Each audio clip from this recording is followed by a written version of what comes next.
I remember exactly where I was when I realized the old mafia, the quiet, invisible corporate mafia that had ruled America for 50 years, was finished forever. December 16th, 1985, approximately 5:30 p.m., on a cold Monday evening in Midtown Manhattan. I was a rookie detective with the NYPD Organized Crime Task Force, barely 6 months out of the academy, sitting in an unmarked 1983 Chevy Impala on 3rd Avenue between 45th and 46th Streets, doing what 90% of detective work actually is: surveillance. Boring, endless, mind-numbing surveillance. My target that evening was a mid-level associate in the Gambino crime family, a guy named Carmine, who ran a social club in Bensonhurst and was suspected of operating an illegal gambling operation. I'd been watching him for 3 days. So far, the most exciting thing I'd witnessed was him buying a sandwich. It was rush hour. The streets were packed with commuters heading home for the evening, Christmas shopping bags in hand, everyone bundled against the December cold. The sidewalks were a river of humanity, suits and overcoats and scarves, everyone moving with that particular New York rhythm, fast and purposeful. Store windows were decorated with holiday displays. Salvation Army bell ringers stood on corners. The whole city had that pre-Christmas energy, that mix of exhaustion and anticipation. My partner that night was Lou Benedetto, a 20-year veteran of the Organized Crime Task Force who'd seen it all and was thoroughly unimpressed by all of it. Lou was 53 years old, heavy-set, perpetually 5 minutes away from retirement in his mind, and at that moment, he was reading the daily news sports section and complaining about the Knicks' latest loss. "They got no defense," Lou muttered, not looking up from the paper. "No heart. They're playing like a bunch of—" Our radio crackled to life, cutting him off. All units in Midtown. Shots fired at 210 East 46th Street. Multiple victims down. Repeat, shots fired, multiple victims down. Spark Steakhouse. Possible mob hit in progress. Lou's head snapped up. His eyes went sharp in a way I'd never seen before. The newspaper fell to his lap. "That's 2 blocks from here," he said, already reaching for the door handle. I was still processing what I'd heard. Shots fired, mob hit, when Lou hit the siren and punched the accelerator. We were moving before dispatch finished talking, weaving through rush hour traffic, other cars pulling aside as we screamed down 3rd Avenue. My heart was hammering. 6 months on the job, and I'd never been to an active crime scene, never seen a body, never drawn my weapon outside the range. And now we were racing toward what dispatch had just called a possible mob hit. "What do you know about Sparks?" I asked Lou, trying to keep my voice steady. "Fancy steakhouse. Wise guys eat there all the time. If dispatch says mob hit, they're probably right." We screeched around the corner onto 46th Street and immediately hit a wall of chaos. Patrol cars were already there. 3, 4, 5 of them. Lights flashing, doors open, uniformed officers trying to push back a growing crowd of onlookers who materialize from nowhere like they always do when something terrible happens. People were screaming. Someone was crying. A woman in a business suit stood frozen on the sidewalk, her face white, her hand over her mouth. And in front of Spark Steakhouse, lying face down on the concrete in a spreading pool of blood that looked black under the streetlights, was a massive man in an expensive overcoat. Lou and I jumped out of the car. I pulled my service weapon instinctively, scanning for threats, for shooters, for anyone who looked wrong. But the shooting was over. The killers were gone. What remained was the aftermath. The big man on the sidewalk wasn't moving. Next to him, maybe 10 feet away, was another body, this one face up, eyes open and staring at nothing. A patrol sergeant I didn't recognize was already setting up a perimeter, shouting orders, trying to organize the scene. Lou walked up to him. "What happened?" The sergeant was young, maybe 30, but his face had that 1,000-yard stare that comes from seeing something that fundamentally changes you. Drive-by, we think. Maybe 4, 5 shooters, all on foot. Witnesses say they walked up, opened fire, then scattered into the crowd. Happened maybe 3 minutes ago. Victims? 2 DOA. No ID yet. We're waiting for detectives. Lou knelt down next to the big man, careful not to step in the blood. He looked at the face, then stood up slowly. "Holy shit," he said quietly. What? That's Paul Castellano. The name meant nothing to me at the time. I was too new, too green. But the way Lou said it, with that mix of shock and something like awe, told me it was important. Who's Paul Castellano? Lou looked at me like I'd just asked who the president was. Boss of the Gambino crime family. One of the most powerful mobsters in America. Controls construction unions, half the rackets in New York. Worth hundreds of millions of dollars. I looked down at the body, at the expensive overcoat now soaked with blood, at the polished shoes, at the diamond ring on one finger, catching the light from the patrol car flashers. Someone just killed the boss of the Gambino family? I asked, in Midtown Manhattan? During rush hour? Yeah, Lou said, and whoever did it just changed everything. He was right.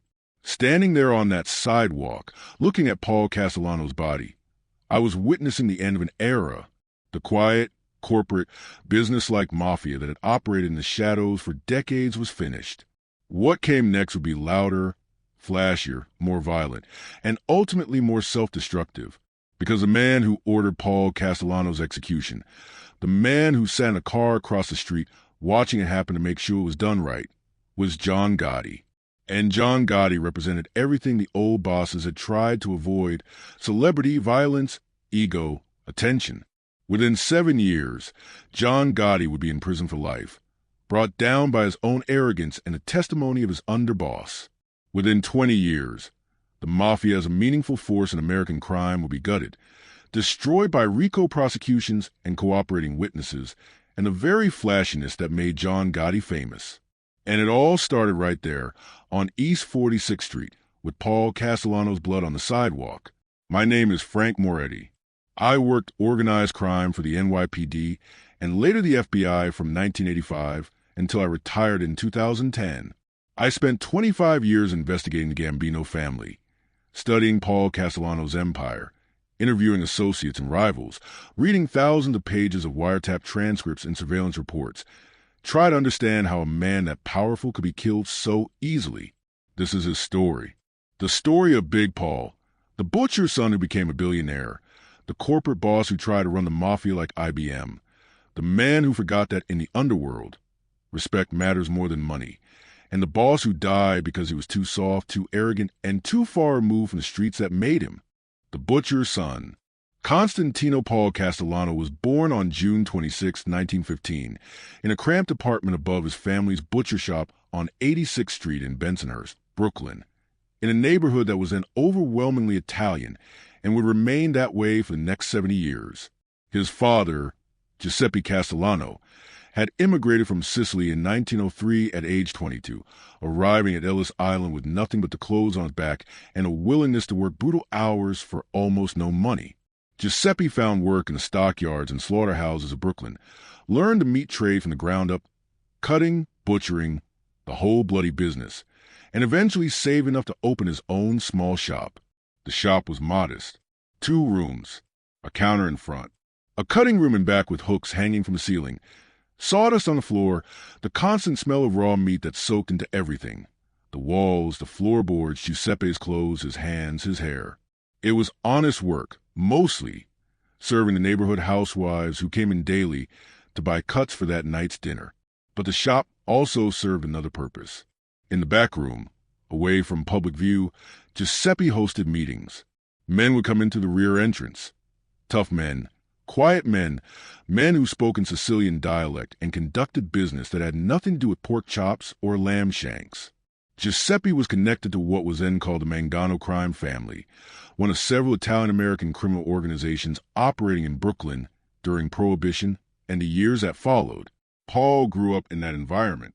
From the time he could walk, he was in the shop, watching his father work, learning to cut meat, understanding the rhythms of the business. By age 10, he was working the counter after school, taking orders, making change, developing the kind of easy familiarity with customers that would serve him well in very different contexts later. He was a big kid. By his early teens, Paul was already over 6 feet tall, broad-shouldered, physically imposing in a way that commanded respect without him having to say much. But what really set him apart wasn't his size. It was his mind. Paul was smart. Not just street smart, though he learned that too, but genuinely intelligent. He was good with numbers, could calculate profit margins and inventory costs in his head faster than most people could with paper and pencil. He understood logistics, how to manage supply chains, how to negotiate with vendors, how to maximize efficiency. He saw patterns, connections, opportunities that other people missed. His father recognized it early. Paolo thinks like a businessman, Giuseppe would say to his friends in the back room. Not like us. He's going to do something bigger. Giuseppe was right, though bigger would turn out to mean something very different than he'd imagined. Paul attended school through 8th grade, standard for working-class immigrant kids in Brooklyn during the 1920s. But he was never much interested in formal education. The classroom bored him. The real education happened in the shop, in the back room, listening to his father and the other men talk about business, about money, about how the world actually worked beneath the surface of laws and rules. In 1934, at age 19, Paul dropped out of school entirely and went to work full-time in his father's shop. By then, the shop was doing well, legitimate business on one side, providing cover and cash flow for less legitimate activities on the other. Paul learned both sides of the operation, understood how they complemented each other, saw how legitimate business could mask criminal enterprise if you structured things correctly. And then in 1937, at age 22, Paul made his first serious mistake. He was arrested for armed robbery along with 2 associates. The details are murky. Different accounts give different stories, but the basic facts are these. Paul and 2 other men attempted to rob someone or something. It went wrong somehow. They were caught. Paul was charged, tried, and convicted. He pleaded guilty and was sentenced to a year in county jail. He served 3 months before being released on good behavior. It was his first and only prison sentence, a fact that would later become a point of pride and distinction. While other bosses racked up years and decades behind bars, Paul would manage his entire criminal career without doing serious time. He learned from that one mistake. Don't get your hands dirty. Don't participate directly in violence. Stay several layers removed from the actual crimes. Let other people take the risks while you manage from a distance. That same year, 1937, Paul married Nina Mano, and that marriage changed everything. Nina was the sister of Paul Castellano, who was married to Carlo Gambino. At the time, Carlo was still a soldier in what was then called the Mangano family, working his way up through the ranks with patience and strategy. But Carlo was different from most of the other guys. He was quiet, careful, strategic, the kind of man who thought 10 moves ahead, who built power through alliances and intelligence rather than violence and intimidation. By marrying Nina, Paul suddenly had direct family connections to one of the most ambitious and intelligent mobsters in New York. And Carlo, recognizing Paul's intelligence and business acumen, took an immediate interest in his new brother-in-law. Carlo started bringing Paul into bigger operations, gave him more responsibility, tested him with increasingly important assignments, watched how he handled pressure, how he managed money, how he dealt with problems. Paul excelled at all of it. By the early 1940s, Paul Castellano was a made man in the Mangano family, formally inducted with all the oaths and ceremonies that came with becoming a member of La Cosa Nostra. And Carlo Gambino, now rising steadily toward the top of the organization, kept Paul close, kept promoting him, kept giving him bigger pieces of the operation to manage. Paul's specialty became labor racketeering and construction, while other guys focused on more traditional rackets, gambling, loan sharking, hijacking trucks, running numbers. Paul went after unions and construction companies. It required a different skill set. You needed to understand complex organizations, how to infiltrate them, how to identify leverage points, how to corrupt from within. You needed patience. This wasn't about quick scores. It was about building long-term control over entire industries. Paul was perfect for it. He would target a union, the Teamsters, construction workers, cement workers, whatever, and find a way in, sometimes through bribes, offering union officials more money than they were making legitimately, sometimes through intimidation, making it clear that cooperation was healthier than resistance, sometimes through infiltration, getting Gambino family associates elected to union leadership positions. Once he controlled a union, Paul could extort the companies that depended on that labor. Want your construction project to proceed without delays? Pay us a percentage. Want your workers to show up on time and not suddenly go on strike? Pay us. Want to avoid mysterious accidents and equipment failures? Pay us. It was systematic. It was scalable. And it generated millions of dollars with relatively little risk compared to street-level crime. The construction rackets were even more sophisticated. Paul helped create what would later be called the Concrete Club, a cartel that rigged bids on virtually every major construction project in New York City. When a developer wanted to build a skyscraper or apartment complex, they'd need concrete. The Concrete Club controlled all the major concrete suppliers. The club members would meet, decide who would win the bid, inflate the price by 10 or 15 or 20%, and split the extra profit. The developers had no choice but to pay. If they tried to bring in outside contractors, the unions Paul controlled would strike. Concrete trucks wouldn't deliver. Workers wouldn't show up. The project would grind to a halt. It was brilliant in its simplicity, and it made Paul Castellano extraordinarily wealthy. By the 1960s, Paul was one of the most powerful capos in what was now called the Gambino family. Carlo had become boss in 1957 after the previous boss, Albert Anastasia, was murdered in a barbershop. Paul controlled vast construction rackets, brought in more money than captains who'd been in the life twice as long, and had Carlo Gambino's complete trust and support. And in 1976, when Carlo Gambino died of a heart attack in his modest Brooklyn home at age 73, he named Paul Castellano as his successor. Paul became boss of the Gambino crime family. The White House, the clearest symbol of how Paul Castellano saw himself and how he wanted the world to see him, was his house.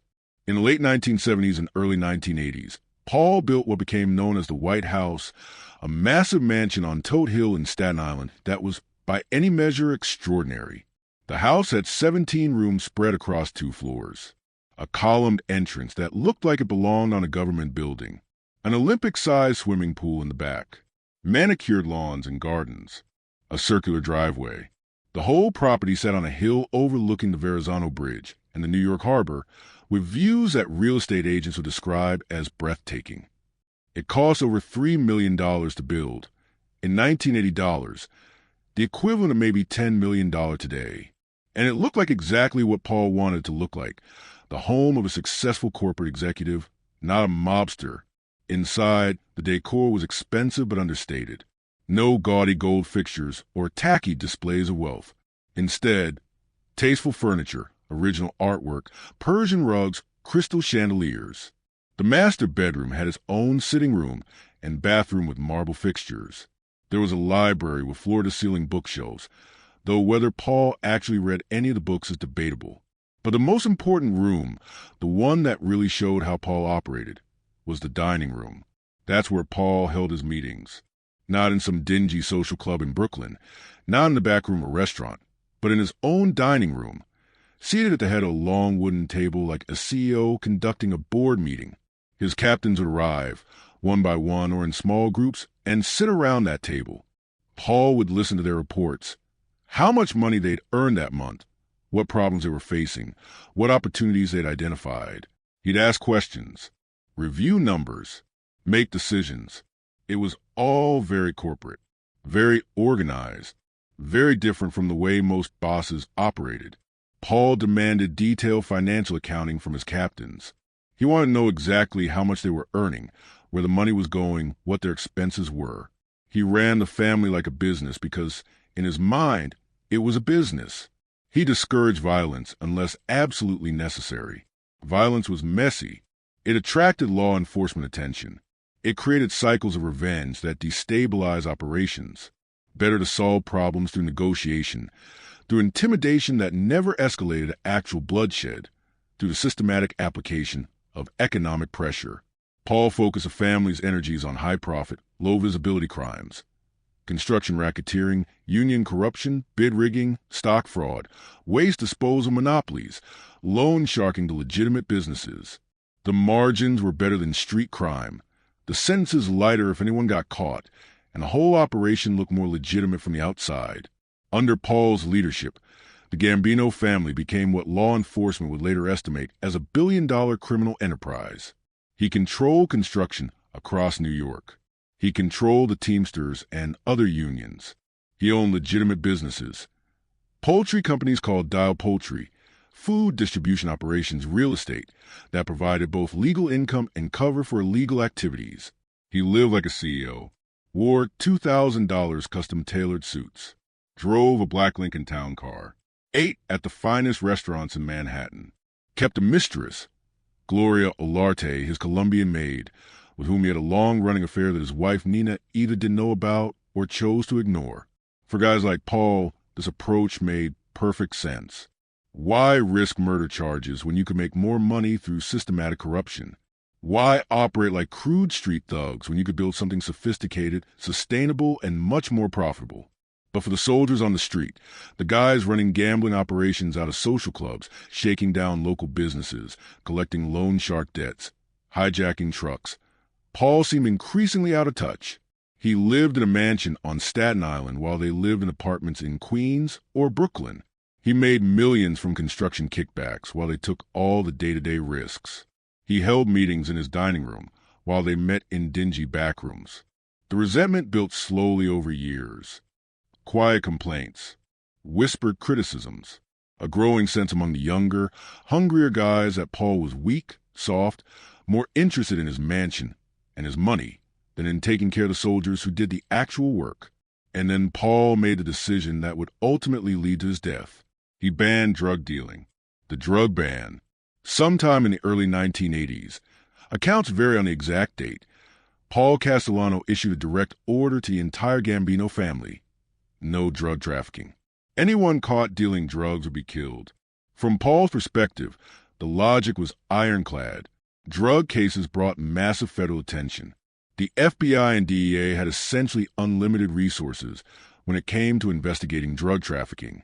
The penalties were harsh: 30 years minimum for large-scale trafficking, life sentences, even death penalty in some cases. And guys facing that kind of time would flip. They'd cooperate. They'd wear wires. They'd testify. They'd bring down the entire organization to save themselves. Paul had seen it happen in other families. The Genovese family had lost soldiers to drug cases. The Lucchese family. Even the Gambinos had guys going down on drug charges. And drug money, while admittedly profitable, was chaotic, unpredictable, violent. It attracted the kind of attention that threatened the sophisticated corporate operation Paul had built. So the rule was simple: no drugs. Anyone who violated it would be killed, no exceptions. There was only one problem with Paul's edict. Plenty of guys were already deep in the drug trade. Cocaine trafficking in the 1980s was explosively profitable. A guy who could move 50, 100 kilos of coke could make more money in a month than he'd make in a year from traditional rackets. It was too lucrative to ignore, too easy to get into, too tempting for guys who saw their bosses living in mansions while they scraped by. And John Gotti's crew out in Queens were particularly heavily involved in drug trafficking. Angelo Ruggiero, one of Gotti's closest associates, was running a major heroin operation. Gene Gotti, John's brother, was involved as well. Other members of the Bergen crew were dealing coke, moving product, making serious money. When the DEA started closing in and some of Gotti's guys got caught, Paul's response was to order them killed, or at least severely punished, for violating the family's rules. That created an impossible situation for John Gotti. He couldn't let his guys, his most loyal soldiers, some of them family members, get killed for doing something that half the family was doing anyway. But he also couldn't openly defy Paul without getting himself killed. The tension escalated throughout 1984 and 1985. Paul became more isolated, spending most of his time at his mansion, conducting business by phone, rarely coming into the city. He surrounded himself with a small circle of loyalists: Thomas Bellotti, his driver and bodyguard, James Fila, a few others, and seemed increasingly disconnected from the day-to-day realities of the family. Meanwhile, John Gotti was on the ground every day, holding court at the Bergen Hunt and Fish Club in Ozone Park, building loyalty among younger soldiers who saw him as one of them. Charismatic, flashy, connected to the streets, not living in some mansion talking about corporate strategy. The resentment grew. Paul was too rich, too removed, too soft. He'd forgotten where he came from, forgotten the men who'd built his empire, forgotten that respect in the Mafia doesn't come from money. It comes from fear and loyalty earned through shared sacrifice. And then the federal government gave John Gotti the perfect opportunity, the federal hammer. In February 1985, Paul Castellano was indicted as part of what became known as a commission case, a massive RICO prosecution targeting the bosses of all 5 families in New York. The architect of the case was Rudolph Giuliani, then U.S. Attorney for the Southern District of New York, working with a task force of FBI agents who'd spent years building evidence. The case was historic. The first time the government had simultaneously indicted all the top leadership of the New York Mafia in a single prosecution. The evidence against Paul was devastating. The FBI had managed to install bugs in Paul's mansion, in his own home, his supposedly safe sanctuary. They recorded hundreds of hours of conversations. Paul discussing murders, including the 1975 murder of his own son-in-law. Paul coordinating construction rackets. Paul ordering extortions. Paul managing the family's business with casual references to violence and criminality that would be played for juries. The bugs had been installed in late 1983, authorized by a federal judge based on evidence the FBI had gathered through other surveillance. Agents broke into the mansion while Paul was out, planted listening devices in the kitchen and dining room, the 2 rooms where Paul conducted most of his business, and then listened for months as Paul incriminated himself over and over again. Paul had no idea. He felt safe in his own home. Never imagined the government would violate the sanctuary of his private residence. He was wrong. In addition to mansion bugs, the FBI had wiretaps on various Gambino family social clubs and meeting places. They had surveillance photos. They had financial records showing the flow of money through Paul's legitimate businesses. They had cooperating witnesses, low-level associates who'd been caught on other charges and agreed to testify in exchange for reduced sentences. Paul was charged with racketeering, extortion, conspiracy to commit murder, and numerous other counts. He was facing life in prison.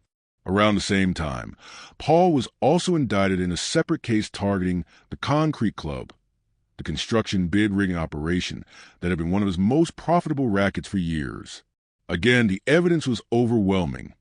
Financial records, wiretap conversations, testimony from construction company executives who admitted they'd been forced to pay inflated prices. Paul hired Roy Cohn, one of the most famous and controversial lawyers in America, known for his aggressive tactics and political connections, to lead his defense. Cohn was expensive, but Paul could afford expensive. He was prepared to spend whatever it took to beat the charges. But even Paul, usually so confident in his ability to manage problems, seemed shaken. For the first time in his career, he was facing charges that couldn't be fixed through bribery or intimidation. The federal government had him dead to rights. The evidence was there. The witnesses were cooperating. The tapes were devastating. His trial was scheduled for early 1986. If convicted, he'd likely die in prison. And inside the Gambino family, John Gotti saw an opening. John Gotti's ambition. John Joseph Gotti Jr. was born on October 27, 1940, in the Bronx, the 5th of 13 children born to Italian immigrant parents. His family was poor, desperately poor, moving constantly to avoid rent payments, living in whatever apartments they could afford in whatever neighborhoods would take them. John dropped out of school at 16 and turned to crime full-time, hijacking trucks, burglary, robbery, small-time rackets. He was arrested repeatedly as a young man, served short prison sentences, learned the life from the ground up, but John had something most street criminals didn't: charisma. He was handsome, well-dressed even when he had no money, charming in a dangerous way. People were drawn to him, wanted to impress him, would do things for him they wouldn't do for anyone else.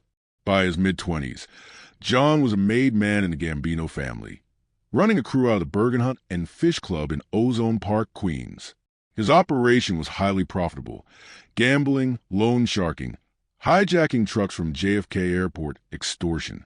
He kicked money upstairs to his bosses, took care of his crew, built a reputation as someone you didn't cross. But John was also everything the old bosses like Carlo Gambino and Paul Castellano tried not to be. He was flashy. He loved attention. He wore $2,000 suits and had his hair styled at expensive salons. He went to high-profile restaurants and boxing matches where photographers would snap his picture. He cultivated a public image. The tough but charming gangster, the self-made man, the guy from the streets who'd made it big. The old bosses hated that. They believed in invisibility, low profile, blending in, looking like legitimate businessmen, not movie mobsters. John didn't care. He loved being famous, loved when people recognized him, whispered his name, treated him like a celebrity. And he hated Paul Castellano, hated Paul's arrogance, hated his mansion, hated his corporate approach to life, hated the drug ban that threatened John's most profitable operations, hated that Paul looked down on guys like John as crude street thugs when John was pulling in millions and commanding absolute loyalty from his crew. But you couldn't just kill a boss. Not without approval from the commission, the ruling body representing all 5 families. Killing a boss without permission meant war, meant the other families would come after you, meant you'd be hunted down and killed yourself. So for years, John swallowed his resentment and followed orders, paid his tribute, showed the required respect, waited, and then Paul got indicted. Twice. Facing life in prison if convicted. That changed everything. If Paul went to prison, someone would have to take over as boss. Traditionally, that would be the underboss, but Paul's underboss was Aniello Delacroce, and Delacroce was dying of cancer. John saw his opportunity. If he could remove Paul before the trial, he could take over as boss. And if he did it right, made it look like he was solving a problem rather than committing treason, he might even get away with it. So John began building conspiracy. He recruited Sammy the Bull Gravano, a powerful captain who controlled construction rackets in Brooklyn and Staten Island. Sammy also resented Paul, thought he was too soft, too removed, too focused on white-collar crime while the soldiers took risks on the street. Sammy was on board. John reached out to other captains, tested loyalties, built support. He was careful, didn't tell anyone the full plan, just felt them out, gauged their level of frustration with Paul, planted seeds. And crucially, John waited for Aniello Delacroce to die. Delacroce was the one man who could have stopped John. Delacroce was old school, loyal to the commission structure, respected by everyone.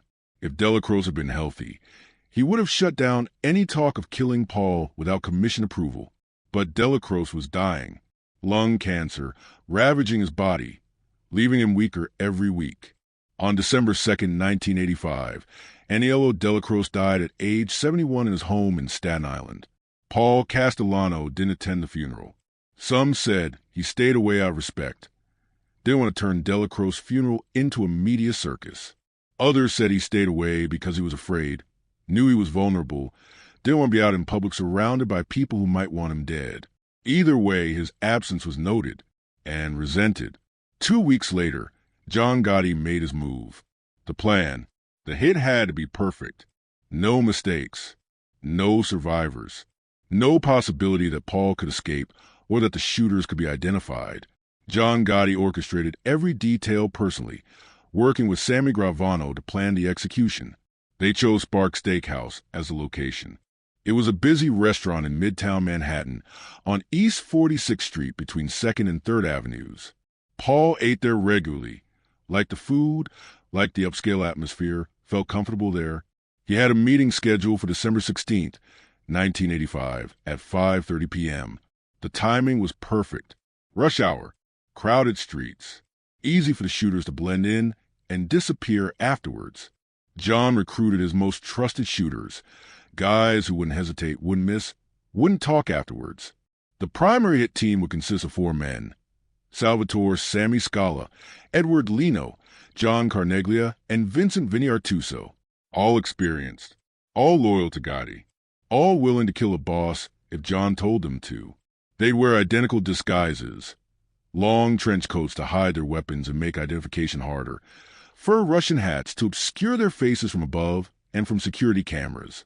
Positioned as backup shooters farther down the street would be Anthony Tony Roach Rampino Angelo Ruggiero, Dominic Skinny Dom Pizzonia, and others ready to step in if the primary shooters failed or if Paul's bodyguards put up more resistance than expected. The plan was simple in its brutality. Wait outside the restaurant, ambush Paul as he arrived, shoot him and anyone with him at point-blank range, then immediately disperse into the rush hour crowds and disappear. John and Sammy would watch from a car parked across the street, not to participate. They were too important to risk in the actual shooting, but to supervise, to make sure it happened correctly, to witness a moment that would change everything.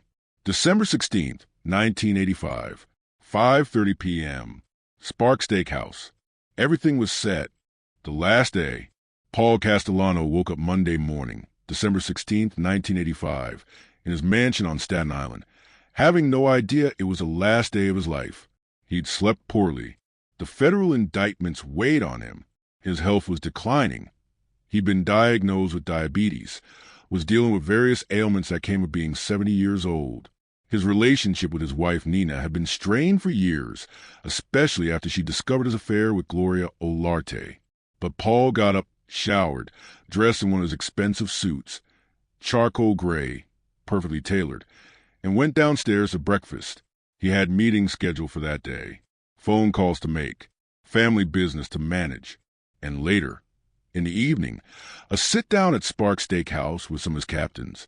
Around 4:30 p.m., Thomas Bilotti arrived to pick him up. Bilotti was Paul's driver, bodyguard, and newly appointed underboss, a promotion that caused resentment among other captains who felt Bilotti was too inexperienced, too close to Paul, not respected enough by the soldiers. But Paul trusted Bilotti absolutely. They'd known each other for years. Bilotti was loyal, competent, and willing to kill for Paul if necessary. They left the mansion around 4:45 p.m., heading into Manhattan in Paul's black Lincoln Town Car limousine. Traffic was heavy. Rush hour on a Monday evening. Everyone heading home, the streets clogged with cars and cabs and buses. Paul sat in the back, reviewing some papers, making notes. Bilotti drove, occasionally glancing in the rearview mirror, automatically scanning for threats the way bodyguards do. They arrived at Spark Steakhouse at approximately 5:25 p.m., 5 minutes early for the 5:30 meeting. Bilotti pulled the Lincoln to the curb directly in front of the restaurant entrance. He put the car in park, turned off the engine, opened his door. Across the street, sitting in a car with a clear view of the restaurant, John Gotti and Sammy Gravano watched. Near the restaurant entrance, 4 men in trench coats and Russian hats stood waiting, pretending to look at store windows, trying to blend into the rush hour pedestrian traffic. At exactly 5:26 p.m., Paul Castellano opened the rear passenger door and stepped out onto the sidewalk. He was smiling, saying something to Bilotti, maybe commenting on the cold, maybe talking about the meeting. The 4 shooters moved. They pulled semi-automatic pistols from beneath their coats, later identified as .38 and .32 caliber handguns, and walked directly toward Paul. Someone shouted something. Witnesses would later disagree on whether it was a warning or just random street noise. Paul turned, saw the men approaching, and in that final second understood what was happening. His eyes widened. His hand moved toward his coat pocket. Maybe reaching for a weapon he didn't carry, maybe just an instinctive gesture. The first shooter was maybe 5 feet away when he opened fire. The sound was enormous. Gunshots in an urban canyon of buildings echo, bounce, multiply until it sounds like a war. Paul was hit in the face, then the chest, then the body. 6 shots in total, fired from point-blank range, the bullets tearing through his expensive suit, through flesh and bone and organs. He collapsed immediately, his massive body hitting the sidewalk with a sound witnesses would later describe as sickening. Thomas Bilotti came around from the driver's side, reaching for his gun, a .357 Magnum he kept in a shoulder holster. 2 of the shooters turned toward him and fired. Bilotti was hit 6 times as well, head, chest, body. He went down next to the car, his gun never leaving the holster. The entire execution took maybe 15, 20 seconds from start to finish. Then the 4 shooters calmly walked away in different directions, blending into the rush hour crowds. They discarded their weapons in trash cans and sewers as they went. None of the guns were ever recovered. Across the street, John Gotti watched Paul's body lying on the sidewalk, blood spreading across the concrete. Christmas shoppers screaming and running. It was done. Big Paul was dead. And John Gotti was the new boss of the Gambino crime family. Aftermath and the end of an era. The murder of Paul Castellano dominated the news for weeks. Headlines screamed, "Mob boss slain in Midtown." Television news led with it. The New York Times ran front-page stories. Law enforcement held press conferences promising to find the killers and bring them to justice. The investigation went exactly nowhere, despite dozens of witnesses, despite the crowded street, despite the brazen nature of the attack. Nobody could or would identify the shooters with enough certainty to bring charges. The men had worn disguises. They'd moved fast. They'd disappeared into crowds. The guns were never found. No physical evidence linked anyone to crime. John Gotti was questioned. Of course he was, but he had an alibi. Said he was nowhere near Sparks that evening. Witnesses backed him up. There was no proof. The case went cold. Within days, John Gotti was recognized by the other Gambino captains as the new boss. He didn't hide it. He held court at the Rave Night Social Club on Mulberry Street in Little Italy, accepting tributes from soldiers, giving orders, reveling in the power and the attention. The old way, quiet, corporate, invisible, was over. John's way was flashy, violent, media-obsessed. He wore $3,000 suits and had his hair professionally styled 3 times a week. He went to public events where photographers would snap his picture. He gave interviews, not confessing anything, but playing the role of charismatic mobster with obvious enjoyment. The media loved him. The Dapper Don, they called him the Teflon Don, when the government kept trying and failing to convict him. But that flashiness, that ego, that need for attention, it would destroy him. In 1990, with help from Sammy Gravano, who turned informant, the government finally convicted John Gotti and sentenced him to life in prison without parole. John died behind bars in 2002 at age 61 of throat cancer. And the Mafia, the organization that Paul Castellano had tried to run like a corporation that had operated invisibly for decades, was gutted by RICO prosecutions and cooperating witnesses and its own self-destructive love of fame. I stood over Paul Castellano's body that night in December 1985 and knew I was witnessing the end of something. The old Mafia, the quiet Mafia, the Mafia that made billions while staying invisible. It died on that sidewalk with Paul. What came after was louder, flashier, and ultimately weaker. Paul Castellano was a billionaire who controlled industries, corrupted unions, built an empire through intelligence and organization. But he forgot the most important rule. In that world, respect matters more than money. And if you lose the respect of the men with guns, all your wealth won't save you. Paul died because he was too rich, too arrogant, too removed from the streets that made him. He died because he thought his intelligence would protect him. It didn't. And when the bullets came, they came fast, in front of the whole world, and Paul Castellano, boss, billionaire, corporate criminal, died like any other mark. That's the lesson of December 16th, 1985. Power without respect is just a target on your back.